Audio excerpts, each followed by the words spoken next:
winds, especially on the South Shore and going down onto Cape Cod and the islands. Apparently, very high winds, a lot of damage. In our house, a couple of years ago, probably about 2 years ago now, we had a very old tree in our backyard that needed to be taken down probably a long time ago, and it wasn't. And we had a very violent storm. This, again, is about 2 years ago. And large sections of the tree fell down. And I got to tell you, it narrowly missed my neighbor's house. And it really was, a stopping event. These branches were absolutely huge. Had one of these branches hit somebody, it truly would have killed them. But we had to have the tree taken down. This was a tree that was probably 200 years old or so. Very old tree. And now as I'm looking around the property, when we get into these high winds like that, I walk around the house at midnight or 1 o'clock in the morning with those high winds, probably like many of you listening to me do right now. And I think, boy, I have to call that tree company and get them back over there, because there are some trees that are truly having me lose a little bit of sleep around that house. But I will have to take care of them. But this storm, hopefully it's not a harbinger of what this winter is supposed to be like, because had this been snow, this would have been a whopper of a storm. Anyway, it makes us, kind of appreciate the sunny days a little bit more and accommodate in our lives in these high winds and so on. I also want to welcome to today's program Joe Mangiacotti. You know Joe from the Joe Mangiacotti Show, which is heard every Saturday and Sunday morning. And right, and starting Monday the 1st. And starting Monday the 1st. Mondays. At 1 o'clock. Joe, believe it or not, I was not. The wife is always the last thing. I tell you, isn't that the truth? The wife is always the last thing. Joe, I had no idea. Yeah. Starting this Monday, we debut weekdays at 1 o'clock. Weekdays at 1 o'clock. Yeah, so we'll 1 to 2. 1 to 2. Yeah. Okay, and, good. We'll move into a couple more. Right. But we're going to start this November 1st, Monday. So I'll be here Saturday, Sunday. And then Mike Wade comes in as we move along. I'll talk all the time. With this Biden administration, there was a ton to talk about, I have to tell you right now. It's really quite amazing. I wanted to start off today's program by talking a little bit about a editorial piece that appeared in the Wall Street Journal, an opinion piece, really, is what it is. And it talks about the ongoing corruption in the Biden administration. It simply is amazing. And I just want to read a couple of paragraphs of this from this morning's Thursday's Wall Street Journal. It says, presidents often reward big political donors with plum ambassadorships. We all know that to be true. But Joe Biden and the University of Pennsylvania appear to have come up with an innovation on the practice. Amy Gutmann, Penn's president, awaits Senate confirmation as U.S. envoy to Germany. And David L. Cohen, until July, chairman of the university's board of trustees, as ambassador to Canada. Miss Gutmann isn't a donor.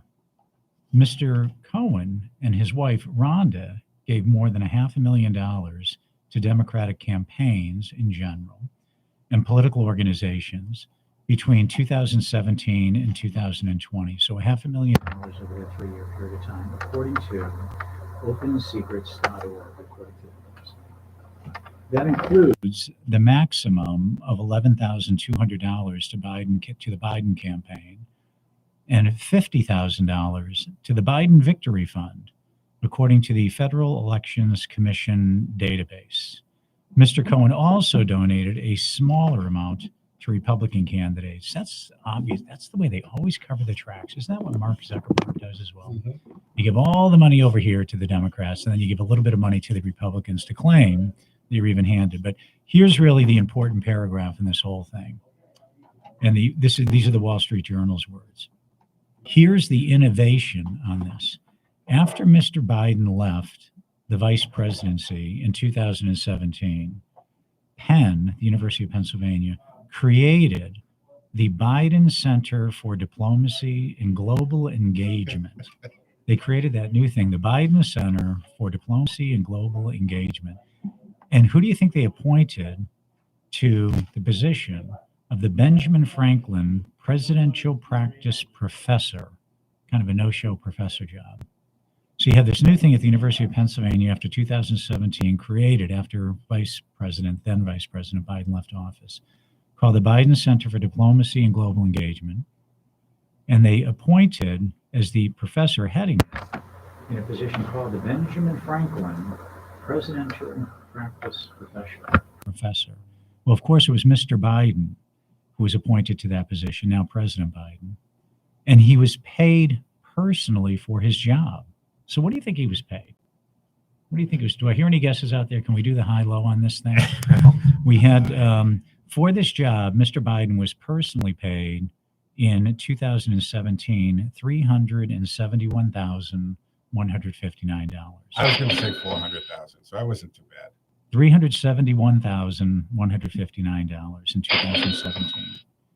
And in 2018, they gave him a pay raise. In 2018, he was paid $540,484. And that was before he launched his presidential campaign. So over that 2-year period of time, he was paid roughly $900,000, just under $1 million in that 2-year period of time, for the Biden Center of Diplomacy and Global Engagement and all the difference that organization has made moral. And then we have Biden himself, and Mr. Biden is the president. And now we have Amy Gutmann, Penn's president, who's awaiting Senate confirmation as U.S. envoy to Germany. That's a pretty important position, right? Germany, the most important economy in Europe.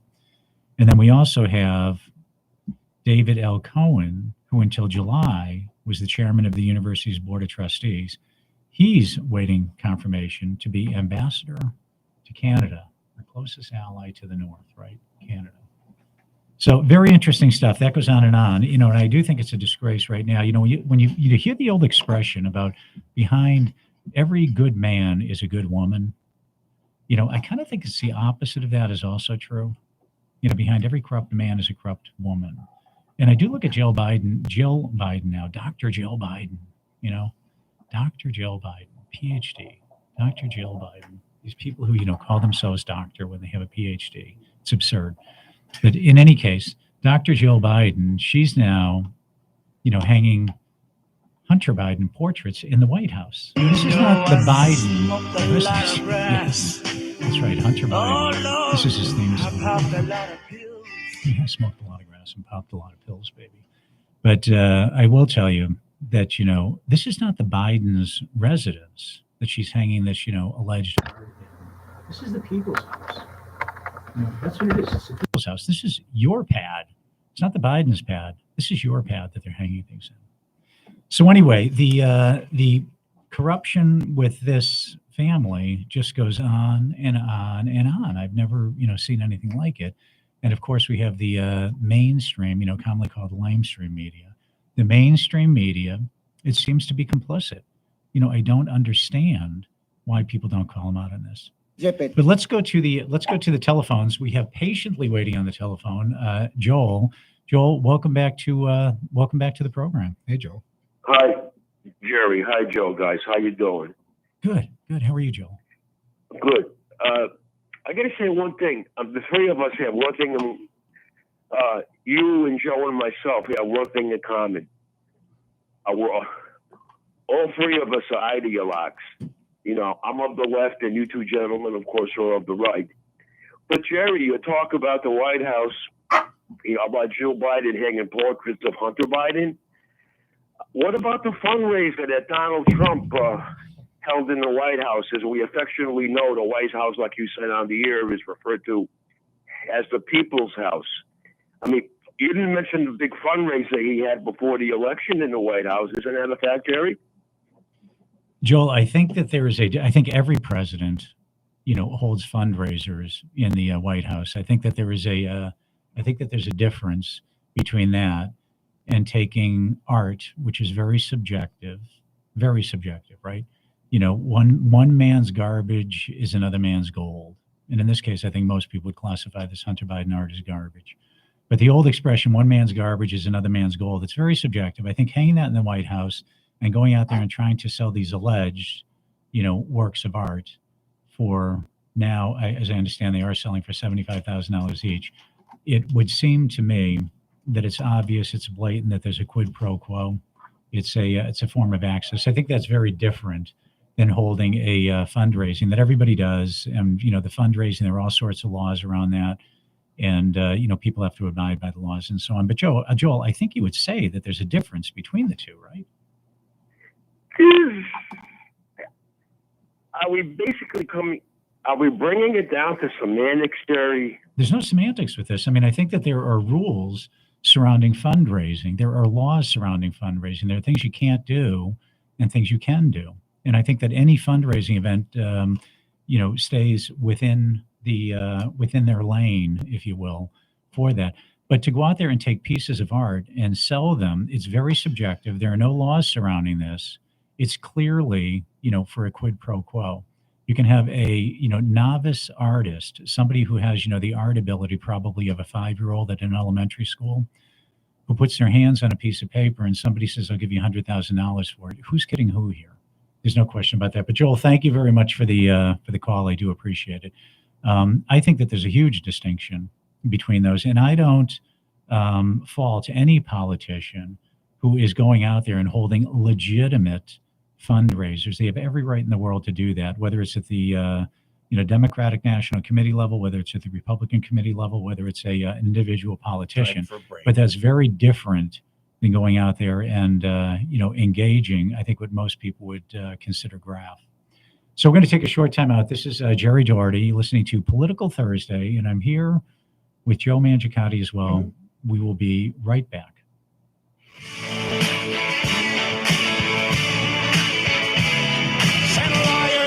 And money. Oh!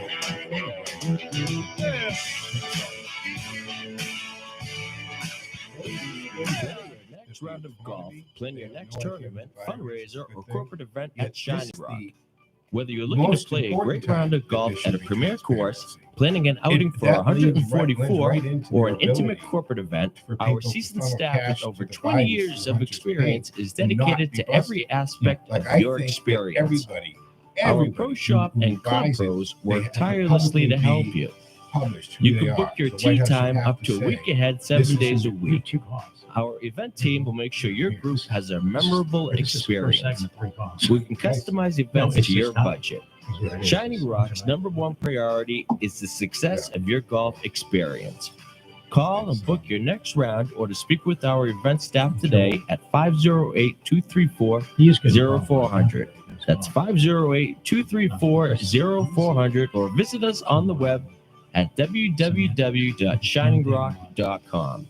Oh, and then I forgot to bring it. There are many health benefits found with CBD Bionaturals. Fight infections, inflammation, and stress. Visit cbdbionow.com. Expert Agents Realty is a family-owned real estate firm with offices in 2 locations, Northborough Are you there, and Gerry? East Longmeadow, for 25.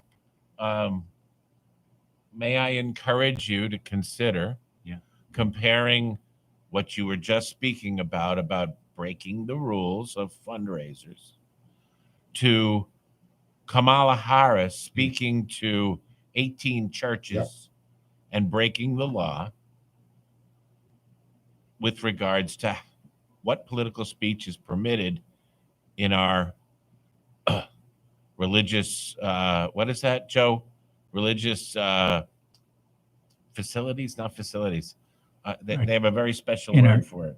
In our places of worship. Yeah, in our tax exempt. Places of worship. That is the, I'll preface it with tax exempt. Right, tax exempt. Yeah, there you go. Places of worship. Okay. What I'm going to do, Ted. That's the language in the law. Ted, what I'm going to do though is I'm going to wait, because we have 2 callers.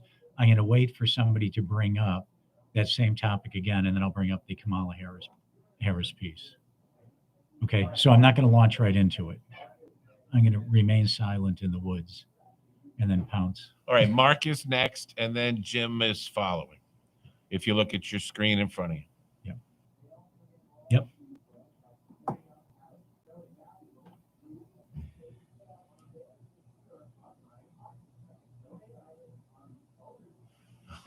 You're a much stronger person. When he used the word ideologue, and comparing you guys to No, we are not. He is. I mean, I understand. We are. I'm trying. I'm serious, Ted. I'm trying to be, kind of fair here. I understand. There are some issues that Joel and I may agree on, but I don't think that there are many issues that he would even admit that he agrees on with me. Well, But he can't. There probably are some social issues. That's the process of accepting your Yeah. ideologue mentality. He accepted it. He said, "I am." Yeah, right. That's true. He defined himself. That's actually a very good point, Joel. You're a self-defined ideologue. But I disagree with you that I am. That's probably what I should have said. None of that shoulda, woulda. Just remember it for next time. He'll call back. Yeah. Oh, it's the self-appointed ideologue. In the heat of the Hey, moment. Joel.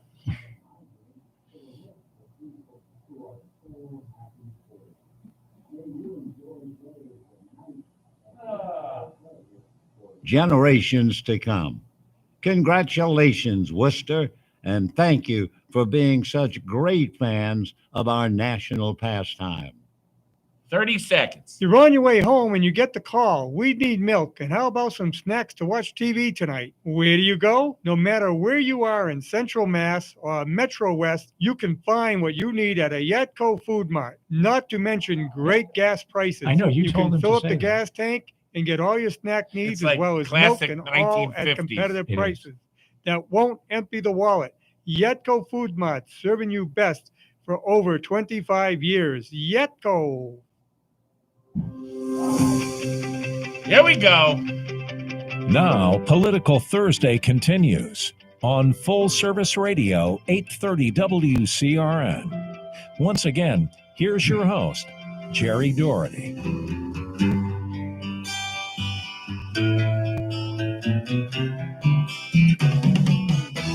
Tax the rich, feed the poor, tell there are no rich no more.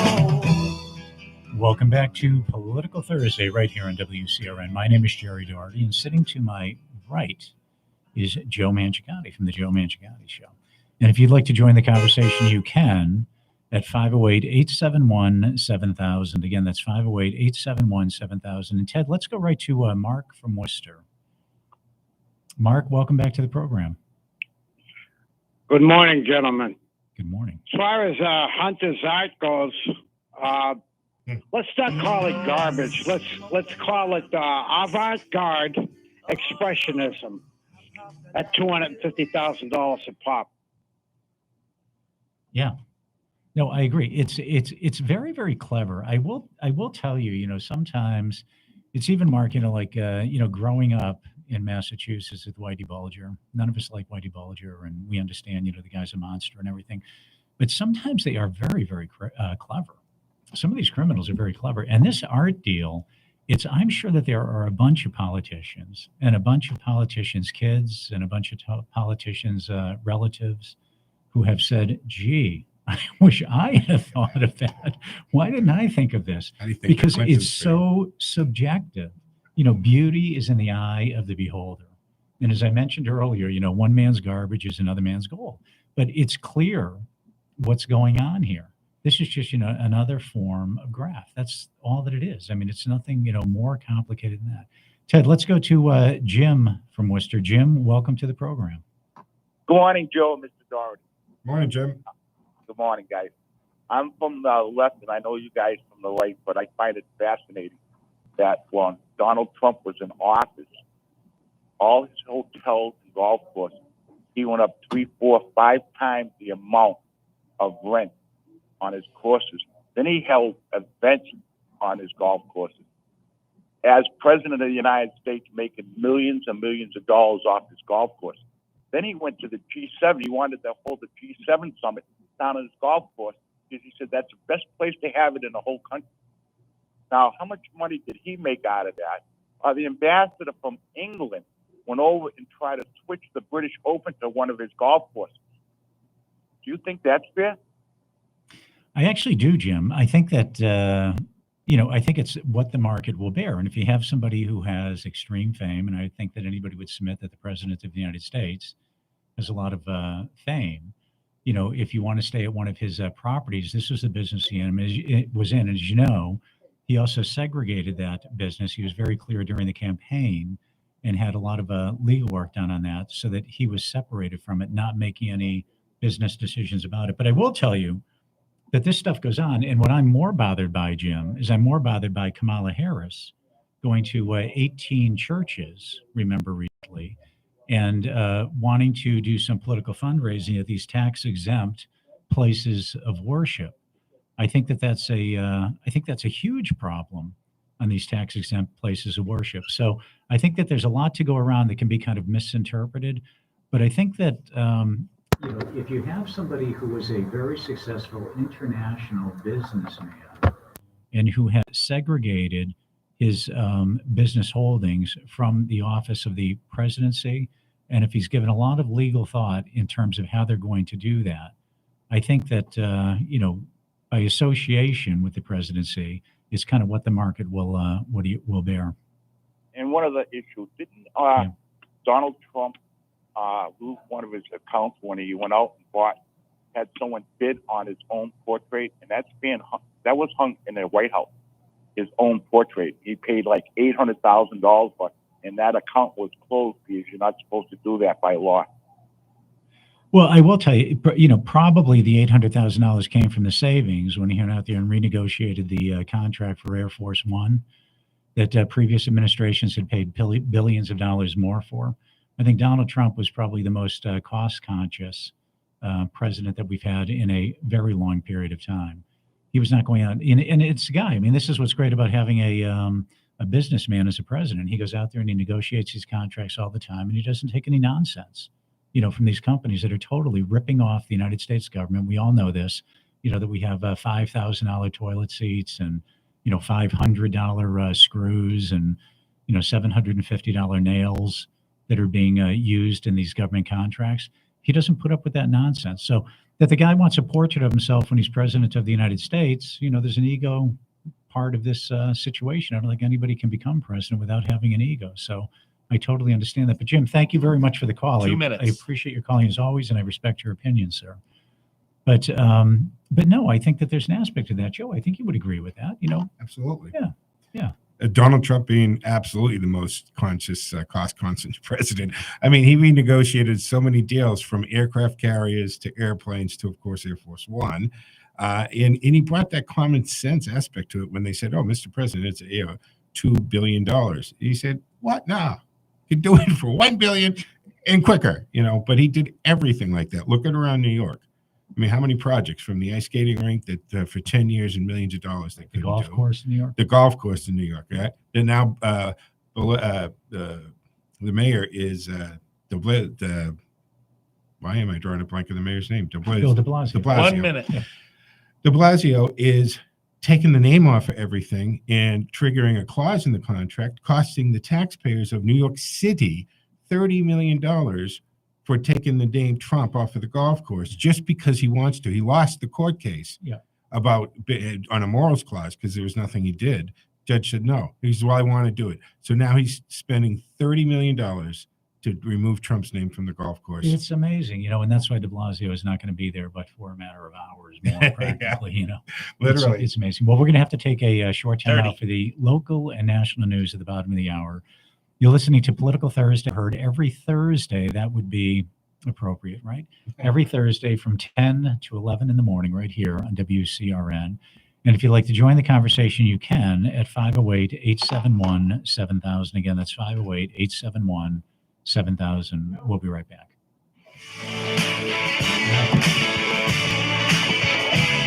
Send lawyers, guns, and money. Oh!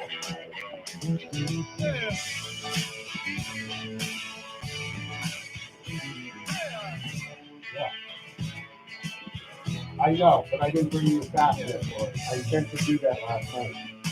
That's my fastener, but I need the clip, so I got to just do it. This is an experiment. I can't figure out why the microphone won't work with it.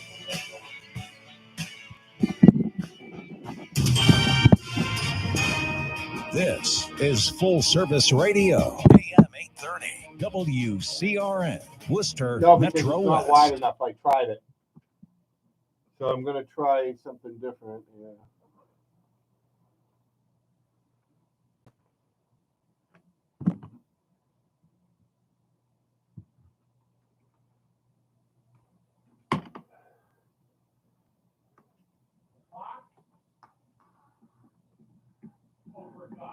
No, the microphone don't work. I have to get something near this microphone. The computer's not recognizing this plug-in microphone, but it's recognizing the microphone on the camera. Okay, so use that. So That's what I'm doing. But you can't, huh? But you can't hear the callers. So if I just put the headset.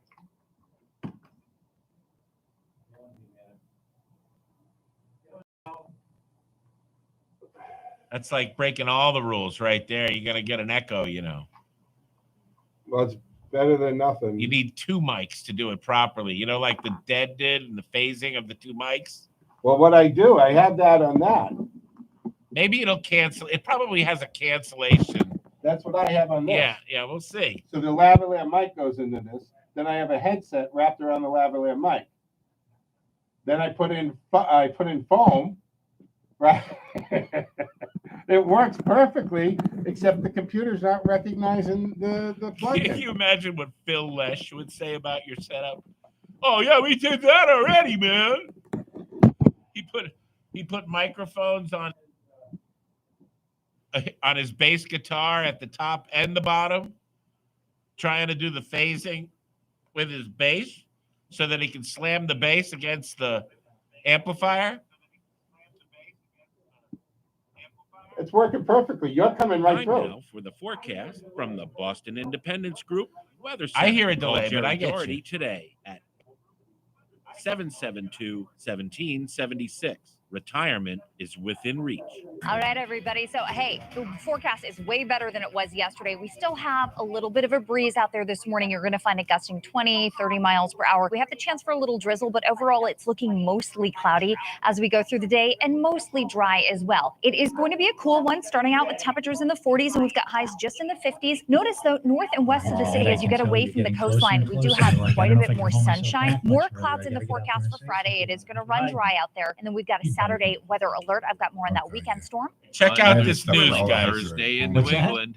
I'm Ted A. It is October 28th. This is stuff to all It has been a challenge in Massachusetts to keep children in school Really during just the a pillow COVID with a scare. crack pipe. For some, children attending school is a requirement to truly be a commonwealth. Children free to explore, learn, and play is in fact I'm a going to right switch. and a I'm privilege going to to be do one more respected. thing on Hunter The Biden, effect on the of Bidens. testing and I'm children going to every switch over day to that Virginia determine if governor. they are eligible Because I know you for got this great privilege notes. will eventually be Jimmy Kevin down. The process has overburdened the school nurses, staff, teachers, and will require deployment of the National Ted, I'll Guard tee it up. to I'm enforce going to misguided tee it fear. up when I come back, and I'm going to The say, WCRN News is brought to I'm going you to say by it's so John the corrupt. Roofer, And a what does leader Hunter in the Biden roofing say and home about this? improvements business for more than 70 years. Call 866-906-ROOF or go to the internet and see johnTheRoofer.com. He's got a Steppenwolf You're listening knockoff to band. Political Thursday So I will, I'm on gonna say Full that. Service Here's what Radio, Hunter Biden had 830 to say. WCRN. Once again, here's your host, Gerry Dougherty.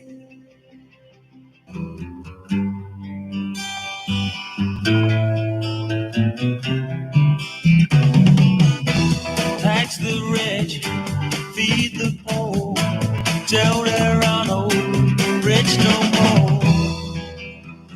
Welcome back to Political Thursday. I'm sitting here with Joe Mangiacotti from the Joe Mangiacotti Show. Joe, welcome to the program. Thank you, Jerry. As Always great to be always, here on Political Thursday. On Political Thursday. Happens to And- be every Thursday. It's great how that works out. And in addition to your Saturday and Sunday mornings. Yes. And now? From 6 to 8 a.m., you are now on Monday beginning a new show. Well, And it's that the is- same show, It's the just same show. expanding the times it's on. So you're going to use that innovative name that you came up with, the Joe Mangiacotti We spent Show. way too much money on R&D and focus groups, Very cool. not to use that name. Very, very clever, Joe. As a break Very price clever. tag on The that. Joe Mangiacotti Show. And that's actually one of my pet peeves is everything in Massachusetts has to be named after somebody. Did you ever drive around and notice that there's a, Joe Mangiacotti Square and, the Joe Mangiacotti Tunnel? No, I have a bridge. Yeah, it's the Tip O'Neill Tunnel and it's the Leonard Zakin Bridge and all this stuff like that.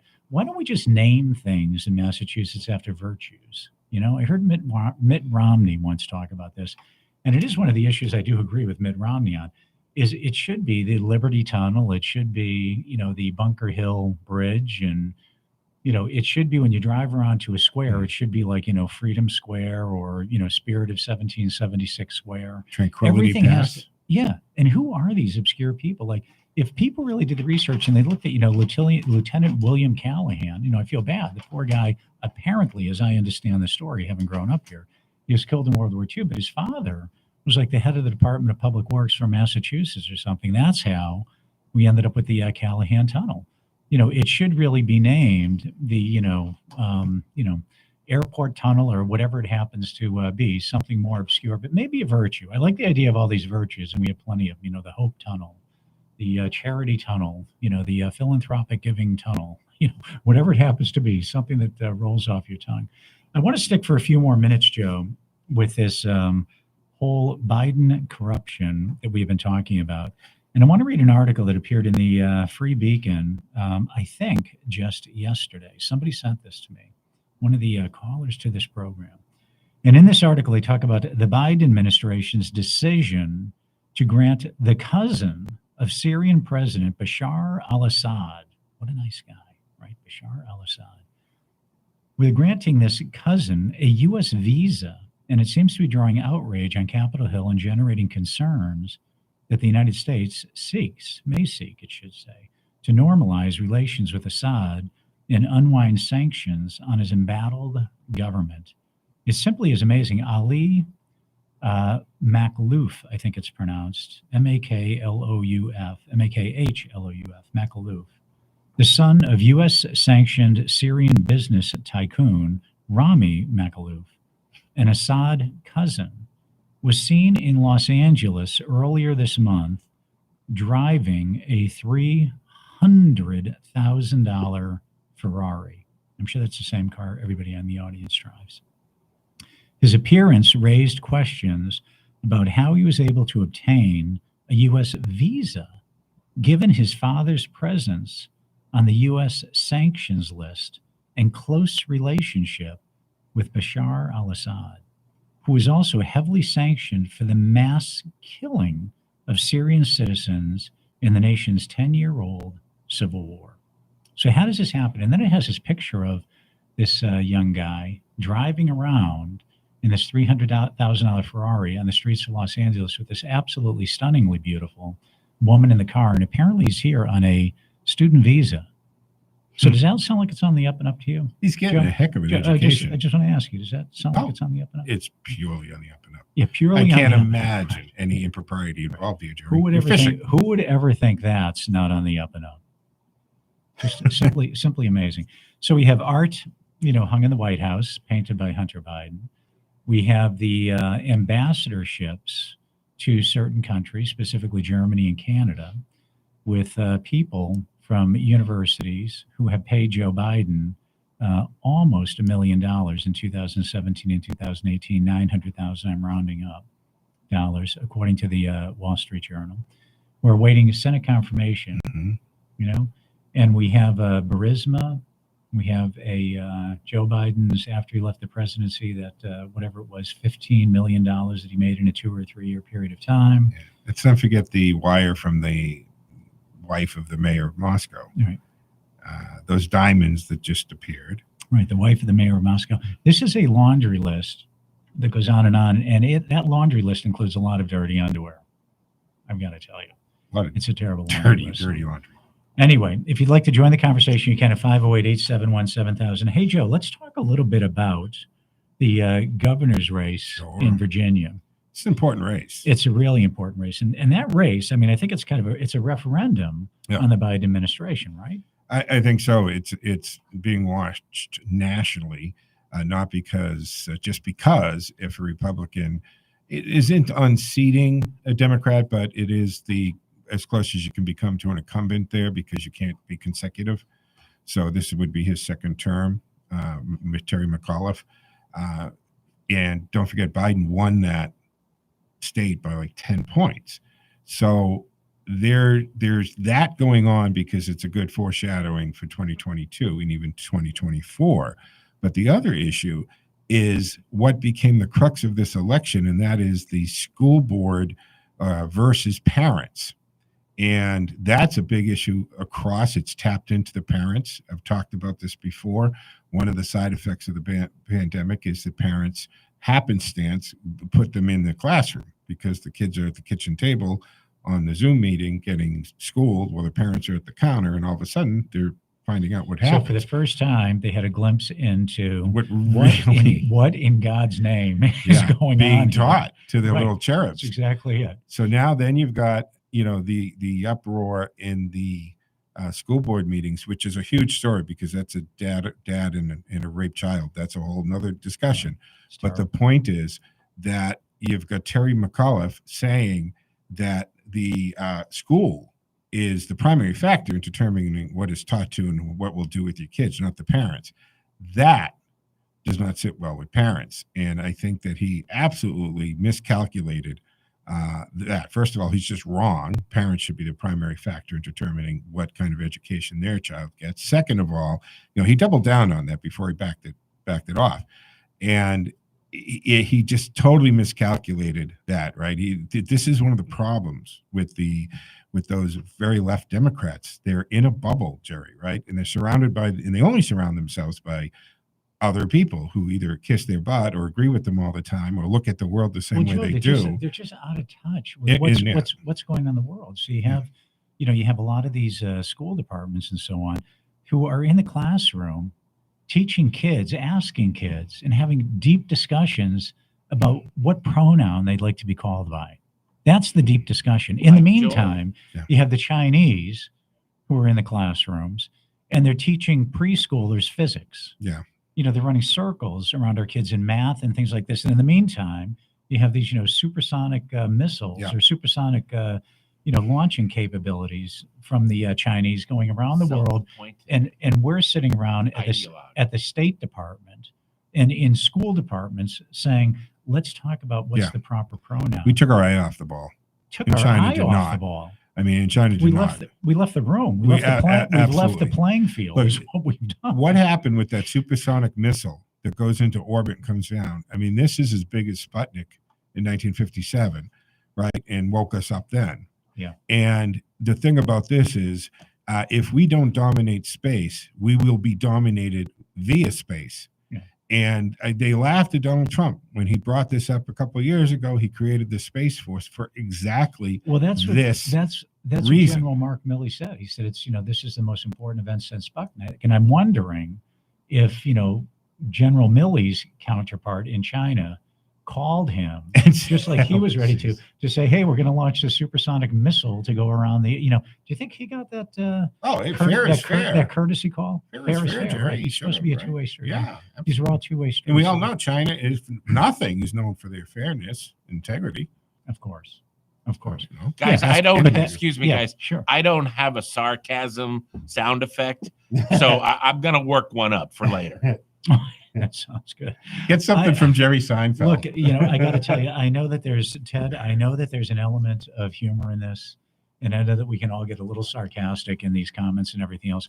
But when you really start to think about this thing, I mean, it is kind of fodder for humor, some of these topics. But when you really think about these things, I mean, my God, it is the truth. We are talking to kids about what pronoun you want to be called by, whether we're going to have transgender kids, playing on different sports teams. These are the, big issues of the day. And in the meantime, we have missiles flying over our head. And it's all these old adages, right, that I love so much. We fiddle while Rome burns. That's exactly what we're doing. We're fiddling while Rome burns. That's really what it comes down to. It's just, it's crazy. But getting back, Joe, to this Virginia governor's race for a minute, that was the Loudoun School Board, right? And we have a bunch of people, and a lot of these events are tied together, a bunch of people at the school board who are coming out and saying, we are now aware, we've seen on Zoom, during the year of the pandemic, the lost year of 2020, we have now seen via Zoom what our kids are being taught in schools, and we don't like it. So they're going in front of the school board and they're saying, we don't want this critical race theory. We want you to get back to the 3 R's, reading, writing, and arithmetic. Those are the critical things that you should be teaching, not critical race theory. Just teach the the 3 R's. That's Yeah. that's what we want our kids taught, and they're called domestic terrorists for doing that. Yeah. And of course, we have Merrick Garland, who claims that they're not domestic terrorists now, even though he's put it in writing that they are. I know we have to take a break, but Yeah. can we delve into that Merrick Garland Sure, on let's Congress do it. the other day After on the other side. and this whole domestic terrorist verbiage that was used? Sure, let's do that. Okay, well, let's take a short time out. You're listening to Gerry Dougherty along with Joe Mangiacotti on Political Thursday, heard every Thursday right here on WCRN from 10 to 11 in the morning. And if you'd like to join the conversation, you can. All you have to do is just take out your index finger, pick up the telephone, and dial 508-871-7000. Don't take out any other finger, just that index finger. 871-7000.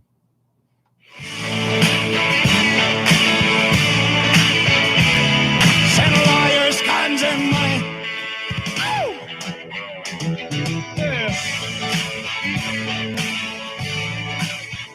Staples has solutions to keep your tech and data safe and protected.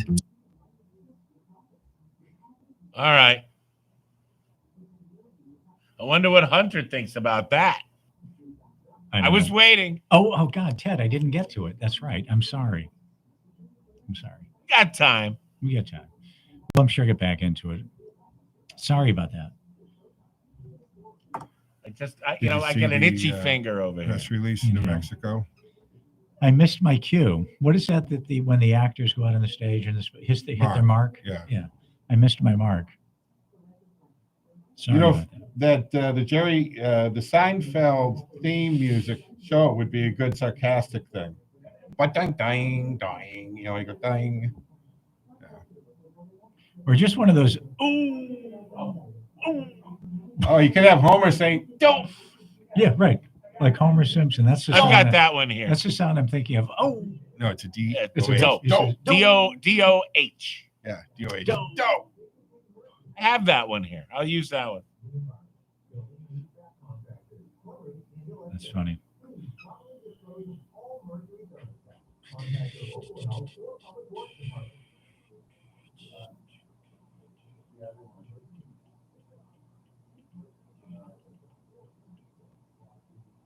Oh, yesterday it was reported that damn it. It's just really screwy. Oh, yeah, Alec Baldwin. Yeah. The stage murderer. Yeah. I call him the trigger man. That's what I called him on Peter Blue. Said Alec Baldwin, the trigger man in this murder. The woman. Well, they made it clear that it's still on the table. But he was the trigger man. It's indisputable. Yeah. And the producer, that's what's going to get him. The woman director that he killed was due to release an expose documentary about the Clintons. Oh, my God. And it's been held up. Is that true? The assistant director that was, after the bullet went through her, went into him. Yeah. He was a financier of the documentary. And that's true, Ted. I don't know. This was reported to me. I haven't been able to verify it. But So he was supposed to take them both out with one shot. Right. He was supposed to. This That's is a a very John good Grissom point. novel. I mean, come on. I have 3 Well, he foil only took one of them helmets. out. Yeah, but he tried to get them both. I have 3 foil helmets on right now. Yeah. And I peeled one off because how does a live round get into a cold gun on a stage set? By purposeful execution. There's no other way for it to happen. When you're dealing with accidents, I agree with you on that, by the way. I do. Every instructor will tell you that there are no accidents. There is only negligence. Yeah. And with guns. Period. Well, your question, Joe, I forgot you produced Peter Blue last week. Joe, wait a minute, Joe. Yeah. How does a live round get on stage?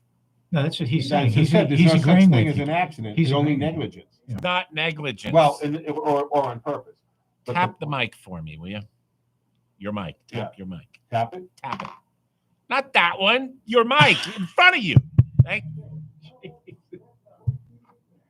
What? What are you, fucking Italian? Sit down.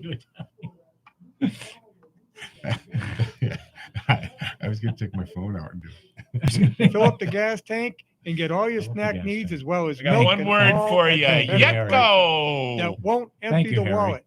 Yetko Food For Mart, for serving you breaking that best up. for over 25 years. That's when we need Homer. Yetko. Oh, no.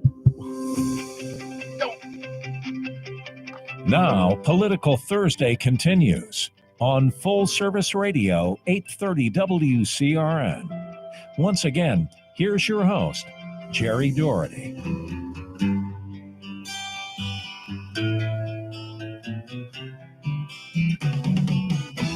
Tax the rich, feed the poor, tell there are no rich no more. Welcome back to Political Thursday. My name is Gerry Dougherty, and I'm sitting here with Joe Mangiacotti. And if you'd like to join the conversation, you can at 508-871-7000. Again, that's 508-871-7000. And Joe, when we left off, we were talking about this Loudoun School Board in Virginia and how this race is really a referendum on Joe Biden. And the big issue is this school issue that's coming out where Terry McAuliffe, he believes that parents should not have a say in their child's education. And his opponent, Youngkin, believes that parents should have a say in that. It seems to be a pretty black and white issue here. And you wanted to make a few comments about that. Well, I have many comments about it. I mean, this, first of all, it is both because of the Republican taking the seat in what has, in the last decade or so, been traditionally Democrat. But the issue at hand there, now, he brought in a lot of big guns, right? I mean, Kamala came, even Joe Biden, and even the president came the other day. And what's funny is Joe Biden won't even talk about Donald Trump in any other platform, right? It's always the previous administration. Yet during this speech for Terry McAuliffe, he mentioned Donald Trump 24 times. Did you have that potpourri, Ted, that I put together of the speech with Joe Biden? He mentions Trump literally 24 times in the speech because he wants to make this a race, not against Youngstown, but against Donald Trump. Yes. And that might actually be a very dangerous thing to do, because this is the first time we've seen in a while that the Republicans actually have the ground when it comes to the education issue, right? We're on the right side. Republicans are on the right side here because we're saying the control belongs to the parents, not the schools, and the Democrats have gone that progressive to extreme to left, and it's not sitting well. So it's here he is trying to invoke Donald Trump to get them to run against Trump, not Youngstown, and trying to change the conversation from the education issue, and it can't. Yeah, that genie's out. I mean, that's just you've poked well, the bear. They have his own words in that debate. When they have McAuliffe's own words. When you say the genie's out of the bottle. Yeah. I mean, they're coming back with his own words, and then he did. Youngstown had an ad out in hours, right? and then McAuliffe had a counter ad out, kind of clarifying what he said. This is similar to the Merrick Garland thing that I know you wanted to talk about. And the Merrick Garland piece of it, because you have something that comes out in writing, yet Merrick Garland in front of Congress is now using words that are different than what was memorialized on a piece of paper. Well, you've got the National School Board Association on the weekend writes this letter, which then we find out was actually in collusion with the White House for one thing. And it wasn't the entire board. It was a few rogue people in the association that wrote it, causing 11 states to withdraw from the association after the fact because they're like, whoa, we didn't sign on for this and we didn't say this. This goes over the weekend. Monday, Merrick Garland puts out a memo instructing the FBI to monitor and look into this, which it's not a federal issue. If you have a problem in a local school board issue, you have sheriffs and police departments to handle it. So it's not. The verbiage they used was absolutely out of line. And plus, given his son-in-law's position, he should have recused himself from this whole matter anyway. Absolutely. And then to find out, as pushed by Ted Cruz, Jordan, and alike, he did not even check with ethics committee to find out if there's even an appearance of impropriety here. It didn't even do it. Wouldn't answer the fact that he didn't do it. And this is the guy that Barack Obama wanted in the Supreme Court. I really expected, this is the first time I got to kind of see him work. I was very disappointed. I expected a much more calm, controlled, articulate. I'd imagine with the Biden administration and with all of these different stories and all these different tentacles that are out there right now, with all of this corruption that's going on, I'd imagine that ethics committee has to be completely overwhelmed. They must be the busiest department at this point in the entirety of and the since United nothing's States really government. coming from them, are they just for show? I mean, are they effective? Right, exactly. And are they really even doing anything substantive? That's the Yeah, point. and that right. So this whole issue of the son-in-law's company with CRT curriculums and selling them to the school, that's a big issue. The fact that he mobilized the most powerful domestic law enforcement agency in the country off of a partisan letter written by the rogue members of the school board in the White House. I mean, that's the fastest the federal government has ever done anything. Yeah. And this is in direct contradiction to Joe Biden's promise about not having anything to do with the Department of Justice, no influence, no instruction, no direction given by him or his office. This is absolutely atrocious that we are now, and we're sitting there watching this, and we can't let it stand. And, Joe, and part what of this is- and election what is is more to say that. important? Right. Say again? And this should be the pivotal issue. Yeah. Right? This should be the pivotal issue, not only in the governor's race in Virginia, but in virtually every great race. What is more important than the education of our children to the future of this country? What is more important? There's nothing more important, I would submit. You know, you have to be educating each generation, and each generation should be better educated than the previous. Now, there are other countries around the world. You know, years ago, and I mean, you know, decades ago, I had read a very interesting book about the Japanese and their education system. And the Japanese they were talking about the difference between the Japanese educational system and the United States. And they were saying in this, they were making the argument, I thought it was pretty interesting. They were making the argument that the family unit in Japan is looked at the primary source of educating children, and the school is looked at as the backup to that. Here in the United States, it's flip-flop. We now look at the schools as the primary source of educating our children, and the parents are supposed to be the backup. Yeah. Right. But beyond all the babysitting stuff, it's the core of this thing is that it's supposed to be the family unit that is educating kids, and then the school at the backup. It's a completely upside down system that we have. You know, we should all be in this thing together collectively, because if we're not, you know, it's going to be these smart kids in the future that bring us out of all of these problems and will save the world. It's all going to come through innovations that we probably can't even think of. You know, sometimes you'll hear people in interviews and they talk about, you know, Amazon will someday be obsolete. And that's probably true. You know, a lot of these search engines, things like Google, will someday be obsolete. All these things. That's only going to come from educating kids in the future. Joe, so this weekend you have your Saturday and Sunday show. Saturday and Sunday from 6 to 8 a.m. And then Monday you start your new program. It's a new program. It's an extension of your political talk on Saturday and Sunday mornings. And that's going to be at 1 o'clock on Monday. 1 to 2 p.m. So we'll have to tune into that. Absolutely. And any big topics this weekend? Any big guests you have coming up? 30 seconds. I can't think of anything to talk about. I'll have to, scour the newspaper sure to see you- if I'm there's sure any you will. issues that we need to examine, Jerry. I'll send you a couple of All right, topics. awesome. Well, listen, we are out of time for today's program, unfortunately. Thank you very much for tuning in, and thank you for all the callers. Until next week, I hope you have a wonderful week, and I hope the sun returns. I really do hope that happens. And please stay tuned to WCRN for my retirement planning program, which is coming up next, which will carry you from 11 to noontime. Until then, this is Gerry Dougherty wishing you a great week.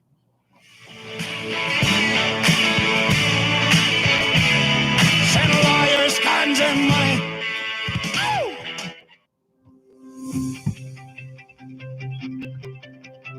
You've been listening to Political Thursday on Full Service Radio, 830 WCRN.